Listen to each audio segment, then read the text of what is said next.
Bonjour, bonsoir, salut à tous, ici Raiga, on se trouve aujourd'hui pour la review du scan 739 de One Piece. Alors je m'excuse pour le retard qu'elle va avoir. Il faut savoir qu'aujourd'hui en fait j'ai enregistré mon son, événement dans la description. Voilà, j'ai pas vraiment eu le temps de lire le scan et tout ça. Et pour la comparaison anime-manga, bah, en fait j'ai eu la flemme, j'ai pas regardé l'épisode. Et donc du coup je me suis dit, allez on va faire comme j'ai fait la dernière fois, je vais m'en faire deux en un. Au moins comme ça je vais avoir plus de trucs à dire. Et regarder des épisodes d'affilée, c'est plus intéressant qu'en regarder un seul en fait. Donc sur ce, on va attaquer. Alors, mon avis général sur ce scan est vraiment très très moyen. Il n'y a pas de j'ai pas aimé et il n'y a pas de j'ai kiffé. En fait, franchement, je suis très moyen, mais le scan était bon. C'est-à-dire de façon objective, je pense même qu'il y en a beaucoup qui ont dû trouver ce scan un truc de fou furieux avec une grosse révélation, un truc de taré, mais j'en reviendrai à la fin. Alors déjà pour commencer, moi j'ai vraiment bien ri en fait à la scène du bateau sur le premier coup. En fait c'est vraiment la réaction qu'il y a eu autour des hommes de Trébol et franchement je la comprends tout à fait. Le coup du bateau en fait c'est super excessif et en fait en parlant de Trébol j'avais une hypothèse sur lui que j'ai pas partagée, que j'ai eu en fait hier. Avant de lire le scan j'ai eu cette hypothèse. Et donc, euh, et donc du coup c'est tout simplement vu qu'il a le fruit de la colle et que le C4 bah, ça se colle comme ça, je me suis dit oh tiens peut-être qu'il a un pouvoir d'explosif aussi. Et ça a été confirmé tout de suite. Ça a été confirmé tout de suite, je me suis dit, ah voilà, donc du coup je peux même pas tirer des raisons parce que du coup je peux vous mentir. Enfin, j'ai pas aucune intention de faire ça, mais dans le sens où comme j'ai pas fait mon hypothèse dans la review précédente, je peux pas, voilà, mais du coup, en fait, c'est surtout ça, en fait, ce scan, en fait, en général, même de façon générale, il y a beaucoup de choses, beaucoup de nouvelles informations qu'on a eues, à laquelle j'avais pas spécialement pensé, enfin, le truc de la colle vite fait, mais le reste, en fait, j'y avais pas pensé, mais en les voyant comme ça, j'ai fait, ouais, en fait, c'est normal. Donc, du coup, on va continuer. Et là où je vais m'arrêter, en fait, c'est surtout sur Rebecca. Parce que l'histoire de soldat, le coup en fait, c'était une rumeur, je sais pas quoi, je m'en fous un peu. Moi, je vais surtout m'arrêter sur Rebecca parce qu'en fait, j'ai pas assez pris le temps de m'arrêter sur elle. Dans le sens où, déjà, j'ai fait ma vidéo au 10e membre de l'équipage parce que j'en avais beaucoup qui avaient une hypothèse comme quoi ça pourrait être la 10e membre. Parce que je suis pas du tout contre, hein, mais au fond, je sais pas ce que je voudrais. Mais je vais m'arrêter sur ce personnage parce que pour le moment, en fait, on a vu comment dire qu'elle qu'elle était toujours sur la défensive. Elle s'est retrouvée face à Diamante qui est beaucoup plus fort qu'elle et s'est fait éclater la peau.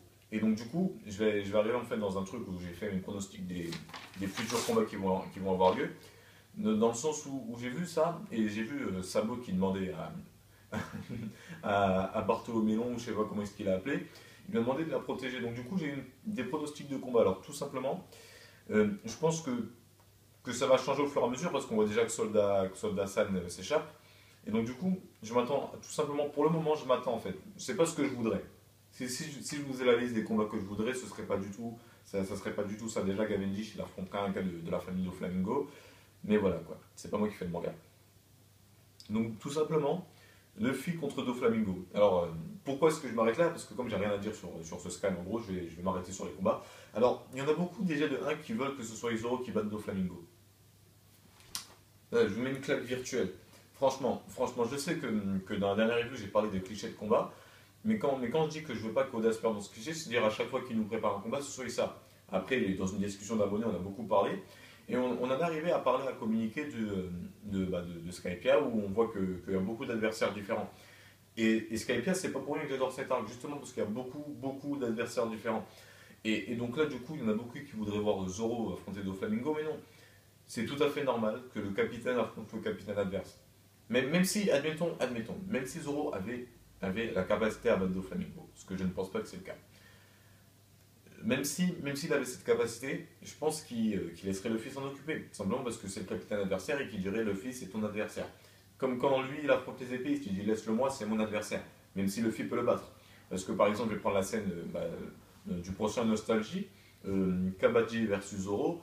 Luffy voulait affronter Kabaji, mais Zoro est venu, il a une épée, laisse-le moi, c'est moi qui affronte les épées. Ensuite, les choses les voient voler dans ce sens. Parce qu'on voit bien que Violetta, putain, elle casse les couilles avec tous ces noms elle aussi. On voit bien que le petit groupe là, Zoro, est face à Pika. Moi je pense que ça va se passer comme ça. Zoro va dire bon écoute, va t'occuper de Doflamingo, moi je m'occupe de Pika. Ensuite, il y en a beaucoup qui voyaient Zoro affronter Fujitora. Il y en a beaucoup, en fait Zoro il va affronter tout le monde. Tu vois, les hypothèses de tout le monde, c'est en fait Zoro il va aller affronter Diamante au Colisée, ensuite il va revenir, il va sauver Usopp et Robin de Trébol, mais en fait Zoro va tout faire. Et dans le sens où, comme je vous l'ai dit, je pense que pour lui ce serait une sorte de défi en fait de battre quelqu'un qui est capable de se mettre dans de la pierre, même si ça le serait aussi pour Luffy, au niveau tranchant, lui qui a déjà tranché de l'acier, de battre quelqu'un qui peut un peu se fondre un peu partout. Et en plus, moi, et je pense que le combat, franchement, je suis en train de me l'imaginer pendant 2, 3, 4, 5, 6 secondes. Avouez, ce sera un combat de fou furieux, franchement. Ensuite, on a tout bêtement, on a Barto contre Diamante. C'est pas moi qui le veux. Franchement, Bartolomeo, je l'apprécie pas plus que ça. Je l'aime bien, parce qu'il me fait rire. Mais niveau de son pouvoir, tout ça, je pense que Bellamy aurait pu le battre.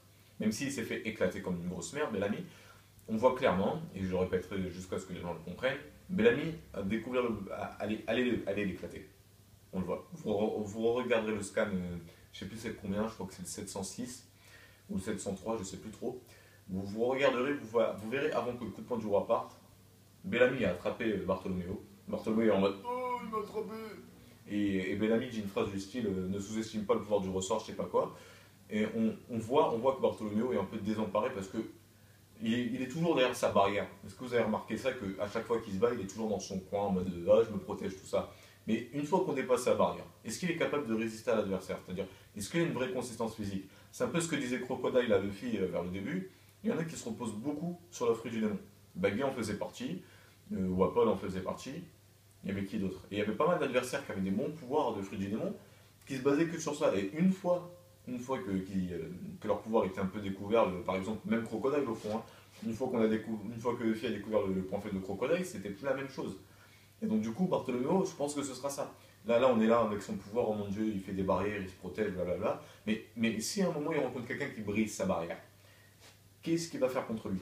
Qu'est-ce qu'il peut faire contre lui? Parce que sa barrière, je pense qu'il y a qu'il y a une limite. Par exemple, je pense qu'il peut en faire une seule, pour commencer. C'est-à-dire, je le vois mal parce que déjà il croise les mains comme ça. Il croise les mains ou il fait comme ça. Moi, je pense qu'il peut en faire une seule. C'est-à-dire, s'il a fait là devant, on peut venir sur le côté. Je pense déjà ça. Tu vois, j'y ai pensé à l'instant même. Pourquoi? Parce qu'on voit bien que pendant le coup de poing du roi, Bartholoméo, bah, déjà, déjà, il est en face comme ça. Même si l'hypothèse de l'en face n'a rien à voir, hein, parce qu'il se protège de dos hein, face au coup de poing de hack. Mais je pense qu'il peut en faire rien qu'une seule. Pour le moment, c'est ça. Après, c'est vrai que ce serait dommage que tu puisses faire que ça. Mais voilà, après j'avais fait une hypothèse, je me souviens, où comme quoi il pouvait briser sa barrière et faire plein de morceaux de verre qui attaquent en mode Ninja Nemba dans ceux qui ont vu le film de Dragon Ball Z.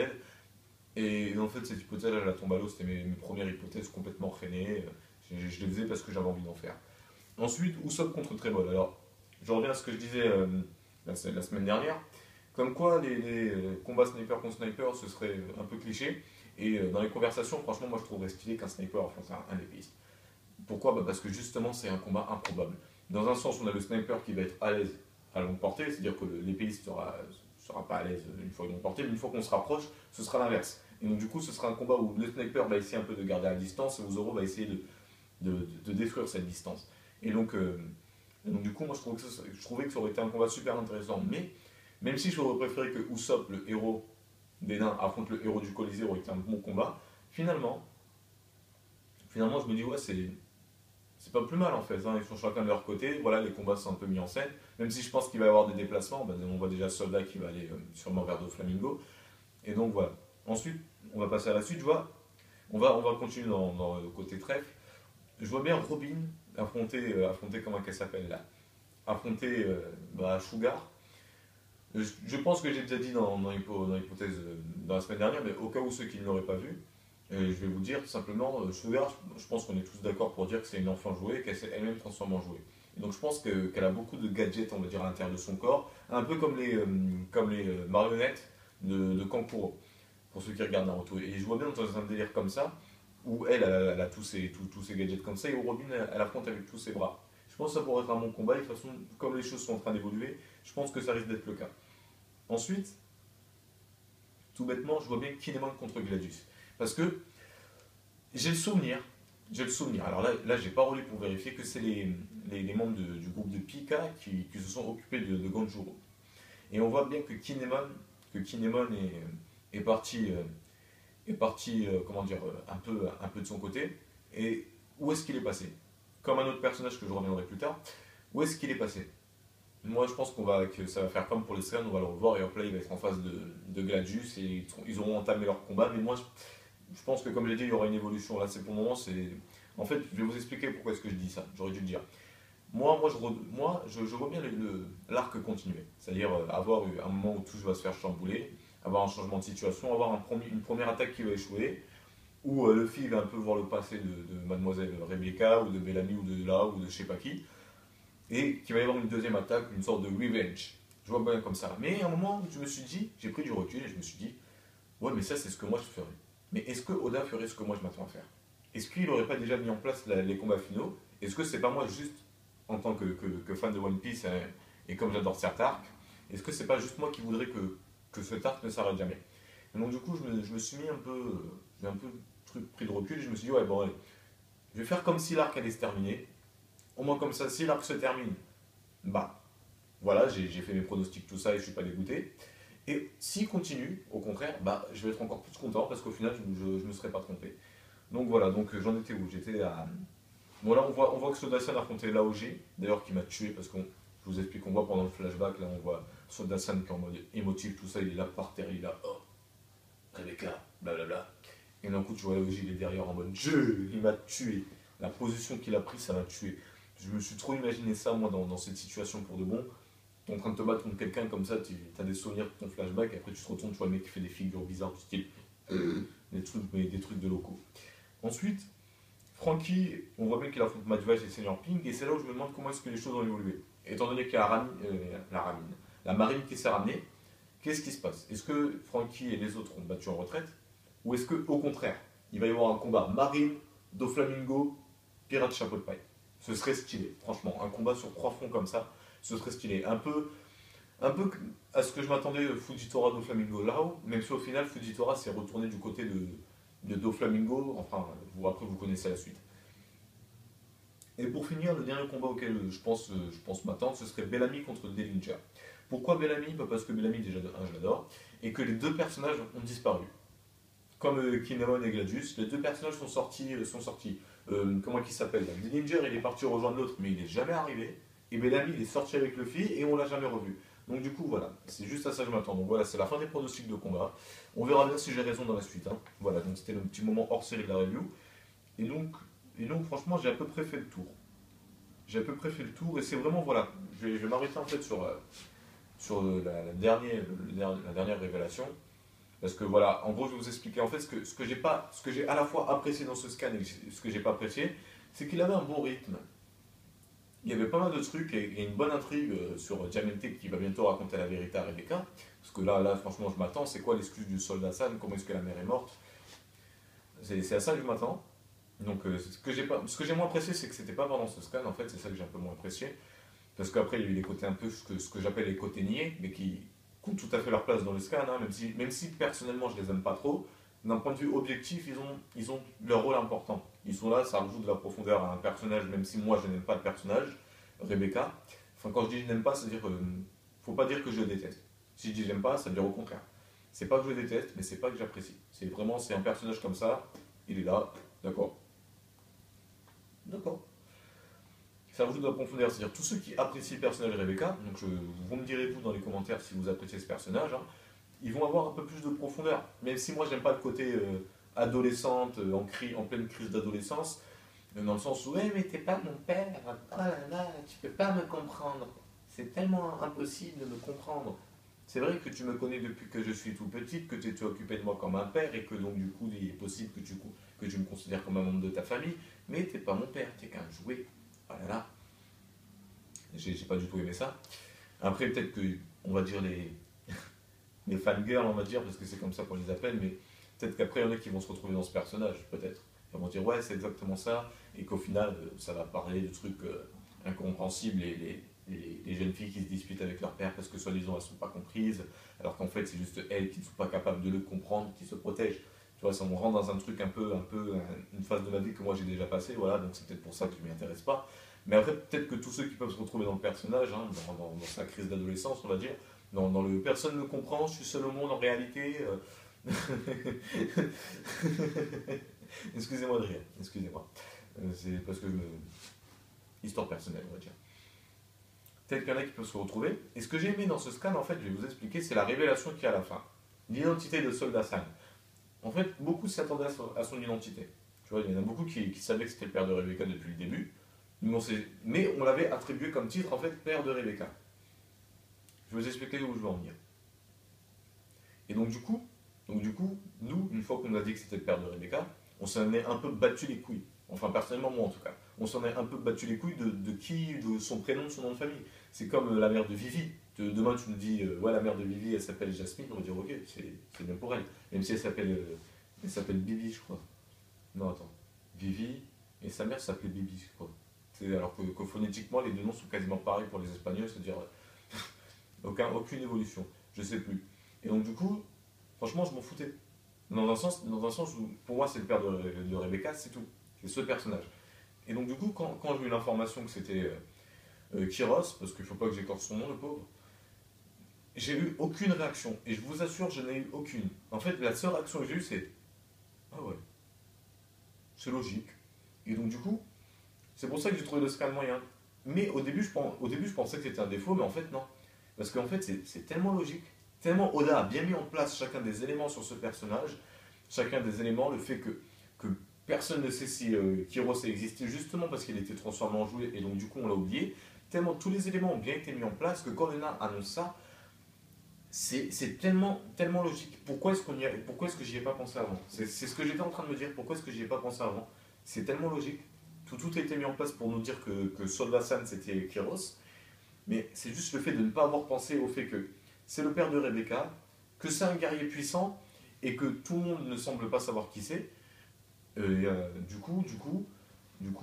j'y ai pas pensé. Alors qu'on avait bien dit clairement que la mère de Rebecca c'était la princesse et que donc son mari c'était sûrement quelqu'un d'assez important, l'air de rien, hein, pour que, voilà. Et donc du coup quand j'ai eu cette information, j'ai rien à dire. Et donc du coup c'est pour ça que cette revue, je suis un peu désolé, hein, parce que j'ai vraiment rien de spécial à dire. J'ai fait mes pronostics de combat, j'ai dit mes réactions, mais je n'ai vraiment aucune hypothèse pour la suite.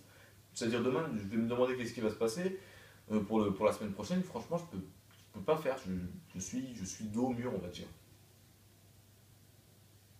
Bon, c'est un peu normal, mais j'ai envie de dire, voilà, cette review, je pense que c'est celle que j'ai le plus détestée de toutes mes reviews parce que justement, j'ai rien à dire. Et donc voilà, sur ce, bah, vous, si vous avez repéré d'autres trucs, d'autres choses à dire, n'hésitez surtout pas à le dire dans les commentaires parce que franchement, moi là, je me suis relu le scan 1, 2, 3, 4, 5 fois et en fait, je sais pas, voilà. J'ai peur d'avoir passé sur quelque chose parce que du coup, j'ai rien à dire, mais voilà, c'est tout ce que j'ai à dire pour le moment. Donc sur ce, je vous souhaite bonne soirée et attendez. Donc, deux hypothèses vont arriver, mais en fait, les hypothèses, je vais les préparer. Celle du siècle oublié, je vais la refaire parce que j'ai une nouvelle hypothèse sur le siècle oublié qui a été rajoutée grâce à un abonné qui s'appelle One Piece Manga ou je sais plus trop quoi. D'ailleurs, c'est un nom super original. Et j'en ai une autre qui m'a été proposée par mon oncle que je vous ferai avant parce que il me l'a dit. En fait, je vous explique un peu dans quelles circonstances j'étais. Il m'a dit, moi j'ai une hypothèse, blablabla. Et j'ai fait, et ouais, c'est pas ce que tu dis. Et j'ai appuyé de son côté, on arrive à la même conclusion. Un peu comme pour mon oncle sur la mort de Shanks. Pour ceux qui ont vu ma vidéo mort de Shanks, c'est un peu de la même façon. Il m'a parlé de son hypothèse et du coup, j'ai été totalement d'accord avec lui parce que de temps en temps, je pense que c'est comme pour le truc de Soldat Sam. De temps en temps, il y a des choses qui elles sont tellement évidentes, en fait, on n'y pense pas. Vu qu'on ne cherche pas, pour nous, c'est évident au fond de nous, que lorsqu'on nous en parle, on fait ouais, t'as raison, mais pourquoi est-ce que j'ai pas pensé avant? Justement parce que c'est trop évident. Et donc sur ce, je vous dis à la prochaine, sûrement pour une hypothèse. C'était Rigueur, je vous souhaite une bonne journée, bonne soirée, bon après-midi, bon verre d'eau, bon café, bon ce que tu veux, bon scan, bon épisode pour ceux qui lisent l'épisode. Il faudrait qu'un jour je fasse the longest bon truc. Bon, à la prochaine.